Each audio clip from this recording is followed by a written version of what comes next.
ကျမတို့ရဲ့အခုပြောနေရင်ကိုပြုရင်ကိုကျမတို့မှာကံနေကျူးလွန်နေတာနော်အဲကြတော့ကျမတို့ကကောင်းတာလေးတွေဖြစ်ချင်နေဆိုရင်ကျမတို့ကောင်းတဲ့ကံလေးတွေကိုပဲလုပ်ဖြစ်အောင်ကြိုးစားရမှာပေါ့နော်လူဆိုတာကကောင်းတာပဲဖြစ်ချင်တာလေ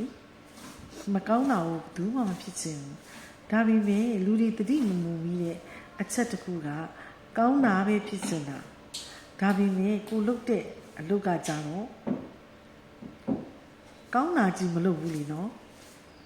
ကောင်းတာကြီးမလုပ်တော့မကောင်းတာတွေလည်းပါလာမှာပေါ့နော်အဲ့တော့လူတွေကျမတို့တယောက်ကိုရတာကတနေ့ကို24နာရီချင်းတူပဲဘယ်သူမှချိန်ပူရတာမဟုတ်ဘူးနော်အခုကဒီချိန်ဆိုရင်ကျမတို့ဒါနေ့တစ်ဝက်ကျိုးတော့မယ်နေ့တစ်ဝက်ကျိုးတော့မယ်ဒါဆိုကျမတို့မနဲ့မိုးလင်းရနေပြီးတော့အခုနေ့တစ်ဝက်ကျိုးတဲ့ဒီကျမတို့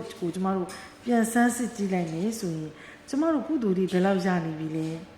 နော်ကျမတို့ကုသိုလ်တဲ့ပညာတဲ့ဥစ္စာတစ်ခုခုတိုးပွားနေရမယ်လို့ဆိုတယ်နော်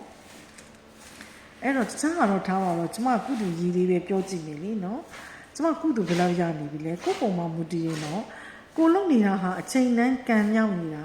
ကျမတို့ဘာမှမလုပ်ပဲဘာမှမပြောပဲနဲ့တိတ်လေးနေကိုကျမတို့ကံမြောက်နေတယ်ကျမတို့အတွေးတွေကအလုတ်လုတ်နေလေနော်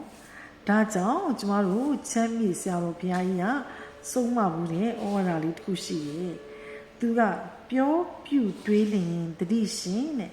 စင်ကြင်ဉာဏ်ရှိသွားတဲ့ကျမတို့ရဲ့အပြောအဆိုတွေအပြုအမူတွေအတွေးကြံတွေကိုတတိလေးထားရမယ်တဲ့ဉာဏ်နဲ့စင်ကြင်ပြီးတော့သွားရမယ်ပေါ့နော်ဒါသိရေးကြီးပါတယ်လူတိုင်းဟာလူချင်းတူပါတယ်ကံချင်းမတူဘူးကိုလုံနေတဲ့လုပ်တွေမတူတဲ့အတွက်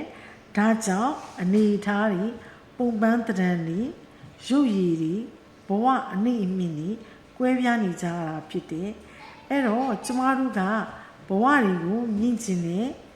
နော်ကျမတို့ရုပ်ရည်ယူပကားလေးတွေကိုလည်းလှကျင်တယ်ဘဝအဆင့်တန်းတွေမြင့်မားကျင်တယ်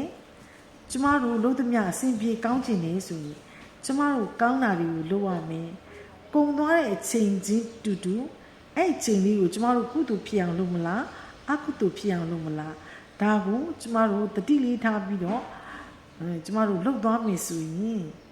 ကျမတို့အချိန်ကြာလာတဲ့အခါမှာကျမတို့ပါလာတဲ့အတိတ်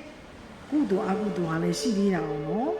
အဲ့ပုံမှာမူတည်ပြီးတော့ဇွဲမလျှော့ကြပါနဲ့ကျမကတော့ဇွဲမလျှော့ပါဘူးကျမလှုပ်တက်လောက်ဖြစ်မလာရင်လည်းကျမဇွဲမလျှော့ပါဘူးကျမကောင်းတာတွေ